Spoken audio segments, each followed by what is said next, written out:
let's get straight to it.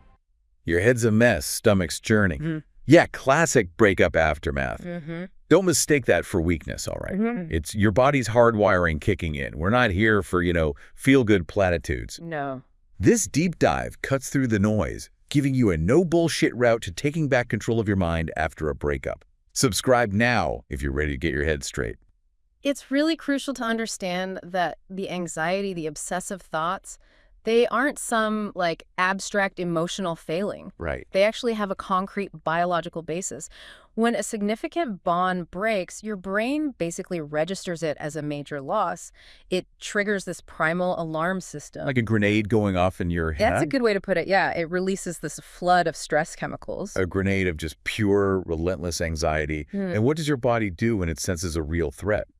It gears up, right? Fight or flight. Exactly. A breakup flips that exact same switch. It dumps hormones like a cortisol into your system. Ah, cortisol. Fun stuff. Right.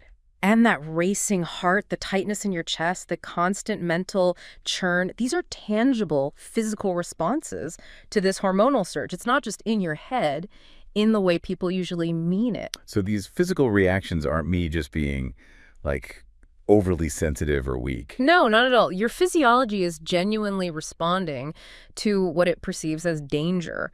And, well, one of the automatic responses in that state is to seek safety and comfort. Which usually means her. For many, yeah. That instinct translates directly into wanting to reach out to the person who was once their main source of comfort. You figure, look, just send a text. Maybe this awful feeling will ease up. Just for a second. And that urge to connect can provide a temporary hit of relief, a little dopamine boost. Right. But when that contact doesn't go as you hoped, or maybe it isn't met at all, the anxiety often comes back even stronger. It just sets up this really negative feedback loop. A loop that feels impossible to break out of. Yeah. And the thoughts, God, they're just a tangled mess. Imagine throwing all your feelings, the anger, the sadness, maybe even these little fleeting moments of false hope into a blender and just hitting pulse. Yeah. That chaotic swirl, plus constantly replaying past conversations, trying to find some hidden meaning or a clue for how to fix it. It's just mentally draining. Exhausting doesn't even cover it. Trying to focus on work. Forget it. It feels like my mind is physically anchored to what happened. That feeling of being mentally tethered, yeah, that's typical. The constant rumination basically hijacks your focus. It makes it incredibly difficult to engage with the present or, concentrate on tasks you actually enjoy. Your brain's just stuck on replay. Yeah. Trying to figure it out. Exactly. It's trying to process and make sense of the whole situation. All right. Okay. So my brain's on fire. Thoughts are a total disaster. Anxiety's through the roof. How do we shut this down? Where do we even start? Well, the first absolutely essential step is to recognize and just accept that what you're going through is a normal response to a significant loss. Yeah. This chaos isn't a sign you're broken or there's something fundamentally wrong with you. It's a natural reaction, almost like withdrawal when someone's breaking an addiction. You're human, and your brain is reacting exactly as it's wired to. So I'm not actually losing my grit. Okay, that's something. What's the next move then? You need to cut off the fuel source for this whole anxiety cycle. And that means stopping all contact. No contact. No contact. Okay. That sounds brutal. It can definitely feel that way, especially at first. But its purpose is strategic. It's about creating the space your brain needs to shift from just reacting emotionally to thinking rationally again. So letting the logical part take over from the blender part. Precisely. Your emotions have been driving the bus, right? No contact allows your brain, your rational mind, to step back in and process things with more clarity. Getting my head back in charge, basically. Exactly. Think of it like rehab for your mind and heart. It helps break that neurological connection that was fueled by the dopamine hits you got from interacting with your ex. Dopamine hits. Yeah, I get that. And it also, crucially, eliminates false hope. You're no longer trapped in overanalyzing her every little action or, waiting by the phone for her to reach out, which, let's be honest, might not mean what you think it means, even if she does. Okay, I get the why. Yeah. Makes sense. But how? How do you actually pull off no contact when everything in you wants to do the opposite? It requires decisive action. You have to block her everywhere. Social media, texts, email, the works. Oh, everywhere. Everywhere. And purge the reminders. Photos, gifts, even those playlists that just instantly take you back. Delete them. Put them away. Whatever it takes. Oh, okay. And this is key. You have to replace the habit. The habit of checking her socials, the habit of wanting to reach out, replace it with something else entirely. Hit the gym hard, throw yourself into a hobby, tackle that project you've been putting off. Redirect the energy, channel it. Exactly that. Aim for a minimum of 30 days. Minimum. Complete no contact. But ideally, you continue until you genuinely feel untethered, until it doesn't consume your thoughts anymore. 30 days minimum. Wow. It demands mental toughness. There's really no way around it. As one piece of advice bluntly puts it, do you have the balls, the discipline to actually do what needs to be done? It's cold turkey. Discipline. Yeah. Okay. Yeah. What about things like birthdays, holidays? Those feel like landmines, unavoidable triggers. They absolutely are emotional flashpoints. But silence during those times isn't weakness. It's a demonstration of self-respect. It's part of your strategy. So sending that happy birthday text is... It's a step backward. Every single text sent, especially on those emotionally charged days, is a relapse. It resets the clock.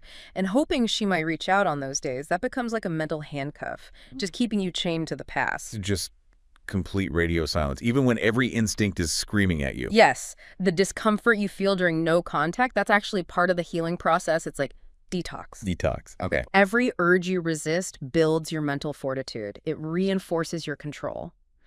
The ultimate goal here isn't about winning her back. It's about reaching a point where her actions, her life, they just don't really register on your radar anymore. Indifference. Wow, that feels like a million miles away right now. It takes consistent effort, no doubt. Another technique that can really help is to physically externalize your feelings. What do you mean? Get a notebook. Write down everything you're feeling. Don't censor it. Just get it all out on paper. Anger, sadness, confusion, whatever. Then close the book. And here's the important part. Don't reread it. Don't reread it. Nope. The act of just getting it out of your head and onto the page can release some of that internal pressure. It's like opening a valve. Like hitting an emotional reset button, kind of. Yeah. I can see the benefit in that. What else helps break the cycle? Lean on your support network, your friends. Spending time with them, actually hanging out, allows you to vent, sure, but also to gain perspective and just realize your world is bigger than this breakup. It provides a crucial shift in focus. Yeah, my buddies have been reaching out. Maybe it's time I actually, take them up on it instead of wallowing. Absolutely. And remember that anxiety often feels like this restless, pent-up energy. Definitely feels like energy I don't know what to do with. So channel it physically. Hit the gym, go for a hard run, clean your entire apartment top to bottom. These actions provide a healthy outlet and can be incredibly grounding. Move the body, calm the mind. Makes sense. And finally, don't underestimate the power of your own breath. It sounds simple, maybe even a bit cliche, but it works. Breathing. Yeah. Yeah. When your thoughts are racing, your breathing automatically becomes shallow, which actually amps up the anxiety. A simple 4-4-4 technique: inhale slowly for 4 seconds, hold your breath gently for 4, then exhale slowly. For 4 can signal your body to calm down. It interrupts that physical anxiety spiral. Okay, 4-4-4. Simple, but probably effective right in those moments when you feel like you're completely drowning in your own thoughts. Exactly. Now, what about those endless what-if questions? The ones that just keep replaying and replaying in my head. What if I'd done this differently? What if I hadn't said that? The what ifs. They're a really insidious mental trap. They keep you completely fixated on the past, and worse, they usually create this totally distorted view of the relationship. How so? You tend to selectively remember only the good times, right? You build up this romanticized, almost fantasy version of what you had, conveniently ignoring all the reasons it actually ended. Yeah. Yeah, I definitely catch myself doing that, glossing over the bad stuff. And these what-ifs, they actively prevent you from moving forward. It's like trying to walk forward while constantly looking backward, or like being stuck in quicksand. The more you struggle with the what-ifs, the deeper you sink. So how do you stop it? The hard reality is obsessing over the why of the breakup ultimately doesn't change the outcome. It might feel important, but it isn't productive. The only crucial fact, the only one that matters right now, is that she is no longer with you. Acceptance of that reality is the absolute key to breaking free. Acceptance. Yeah, that's easier said than done when you're still hurting this much. Oh, absolutely. It's a process, not an overnight switch. But there are concrete things you can do. First, when those what-ifs pop into your head, just consciously acknowledge them. And then ask yourself, is thinking about this actually helping me right now? Is it useful? Probably not. Right. Then maybe try this exercise. Write down the idealized fantasy version you keep replaying. Then, right next to it, write down the reality of how the relationship actually ended. Remember the arguments, the red flags you ignored, the moments when you were both clearly pulling away. Ouch. Seeing it in black and white like that. It can be a powerful reality check. It cuts through the romanticized fog. Sounds like a tough but maybe necessary exercise. It is. And then, deliberately, consciously, shift your focus to what you can control right now. Your workout today, that project at work, learning that new skill you were thinking about. Focus on the present, on action. Exactly. And keep reminding yourself the relationship ended because fundamentally it wasn't the right fit, not necessarily because of one specific thing you did or didn't do in one particular moment. So stop beating myself up about the past and start actually building something new in the present. Yeah. Got it. Okay. Now, let's tackle the loneliness. That crushing weight, this emotional hangover is just brutal. It really is. And that intense pain of heartbreak isn't just, all in your head emotionally. It actually has a physiological basis. Really? Yeah, brain scans show that the same areas that process physical pain light up during significant emotional loss, like a breakup. Yeah. Your brain literally perceives this loss as a threat to your well-being, almost like a physical injury. Wow. Okay, that makes sense then. It genuinely feels like a physical blow sometimes. It absolutely can. And it's been observed that men, maybe because of societal conditioning or other factors, often take longer to process breakups. They also tend to isolate themselves more, which unfortunately just compounds the pain. Yeah, retreating feels instinctive. And biologically, you're dealing with that dopamine withdrawal we mentioned. Your brain is craving the feel-good chemicals that associated with her and the relationship. Plus, it's dealing with that surge of stress hormones like cortisol instead. It's a double whammy. That chemical imbalance feeling is just, it's all too real, knocks you off your feet. And this emotional hangover, as you called it, can manifest in all sorts of physical ways.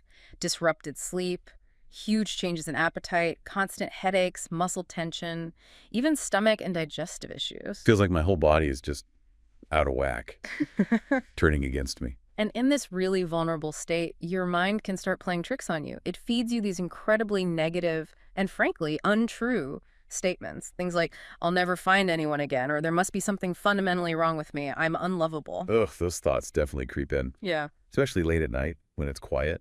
It's important to recognize those thoughts for what they are. They're not rational conclusions based on evidence. They are basically a distress signal from your brain, like an emotional tantrum, because it's lost its primary attachment figure. You tantrum. Okay. Understand there's this internal battle going on. Your logical brain knows the relationship is over, maybe even knows it was for the best. But your deeper emotional bonding system is still wired for that connection and is protesting its absence loudly. Yeah, it feels like a civil war in my head sometimes. Feeling this way, experiencing this intense pain and confusion, it's a normal part of the human experience. It's actually rooted deep in our evolutionary need for social bonds for survival. Okay, knowing it's normal is one thing, but actually dealing with it is another. Yeah. Now, let's talk about the elephant in the room for a lot of guys. The thing that can feel like a kick in the teeth when you're already down.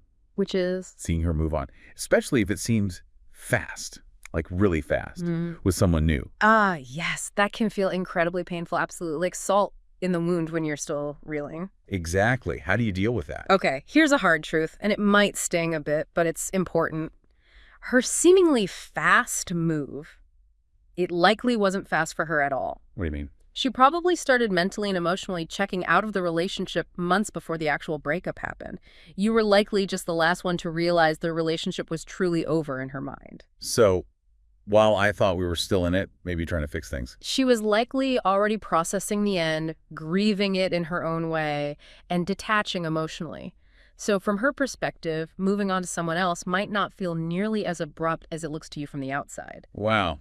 Okay. That's a tough pill to swallow. It is.